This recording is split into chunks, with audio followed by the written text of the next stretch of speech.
नमस्कार मंडळी, कसे आहात सगळे? आशा करते खूपच छान असाल आणि मी पण मस्त आहे. तर मंडळी, आज आहे वटपौर्णिमा आणि वटपौर्णिमेच्या निमित्ताने मी देत आहे माझ्या सर्व ताईंना वटपौर्णिमेच्या खूप खूप शुभेच्छा. तर मंडळी, हे बघा, मी आलेली आहे वट पूजायला आणि मी घातलेली आहे सुंदर पिंक कलरची साडी. हो, कारण वटपौर्णिमेच्या दिवशी म्हणतात की कलर ही खूप महत्त्वाचे आहेत. पिंक, लाल, पिवळा, हिरवा असे कलर निवडले जातात जास्त तर. आणि त्याच्यातला मी एक कलर निवडला कारण तो माझा खूपच फेवरेट आहे. पिंक कलर माझा खूप फेवरेट आहे. तर मी मस्त अशी पिंक कलरची साडी घातलेली आहे, केसामध्ये गजरा मावळला आहे आणि मस्त नटून खटून अगदी आलेली आहे वट पूजायला.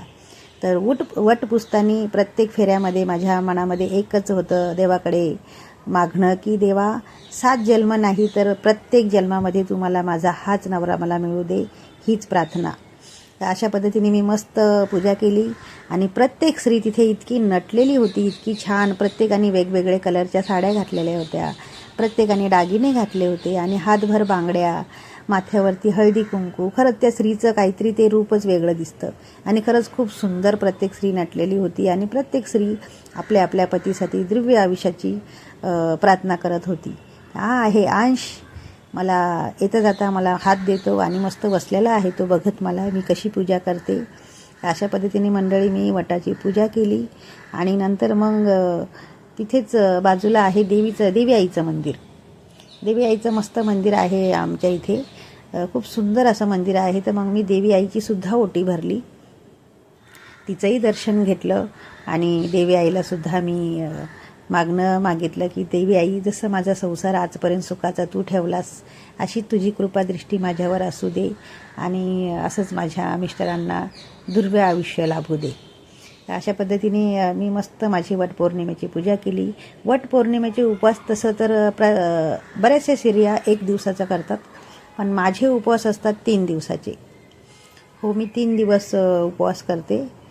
वटपौर्णिमेच्या 3 दिवस आधी माझे उपवास असतात आणि वटपौर्णिमेच्या दिवशी मी माझा उपवास सोडते. वडाची पूजा झाली की मग मी घरी गेल्याच्या नंतर माझ्या मिस्टरांचं दर्शन घेते आणि मग मी उपवास सोडते संध्याकाळी. तर अशा पद्धतीने मी माझे उपवास करते. तर हे बघा, मला बाहेर तिथेच देवळामध्ये भेटल्या सर्व स्त्रिया. त्यांनी मला हळदी कुंकू दिलं, मीही त्यांना दिलं आणि मग आम्ही सर्वांनी एकमेकीची ओटी भरली. फळ आणि तांदूळ किंवा मग घेऊ असं आमच्याकडे दिलं जातं ओटीमध्ये. तर हळदी कुंकू देऊन ओटी भरली आम्ही एकमेकीची आणि ही आपली खरंच परंपरा आहे आणि खरंच खूप छान वाटतात. मला वर्षाचे हे 2 सण खूप आवडतात. एक तर वटपौर्णिमा आणि दुसरा आहे तो मकर संक्रांती. हे दोन्ही सुहागन स्त्रियांचे सण आहेत आणि खरोखर इतकं छान वाटतं ना, मला इतकं मन प्रसन्न होतं की बस रे बस. खरंच खूप आवडतात मला हे सण. आणि आपल्याकडचे जे संस्कृतीमध्ये जे बायकांनी साड्या घातलेल्या असतात काठपदरी आणि जे त्यांचं जे नटणं असतं, जे गजरे लावणं, मोठ्या मोठ्या टिकल्या, कुंकू, हे सगळं असतं ना, तर ते बघूनच खरंच मन असं प्रसन्न वाटतं कुठेतरी. तर अशा पद्धतीने मी केली माझ्या वटपौर्णिमेची पूजा. तुमच्याकडे कसं करतात तेही कळवा तुमच्या छान छान कमेंटमधून. आणि मग हा आहे अंश, त्याला लागली होती तहान, मी पाजलं त्याला पाणी आणि मग तिथे आम्ही मस्त फोटो क्लिक केले. फोटो क्लिक करताना मस्त अंश होता माझ्या जोडीला आणि मलाही फोटोचा तर शॉक आहेच. खूप शॉक आहे. तर बघा, अशा मस्त छान छान मी फोटो क्लिक केले. आणि तुम्हाला कसं वाटली माझी ही वटपौर्णिमेची पूजा नक्की कळवा तुमच्या छान छान कमेंटमधून.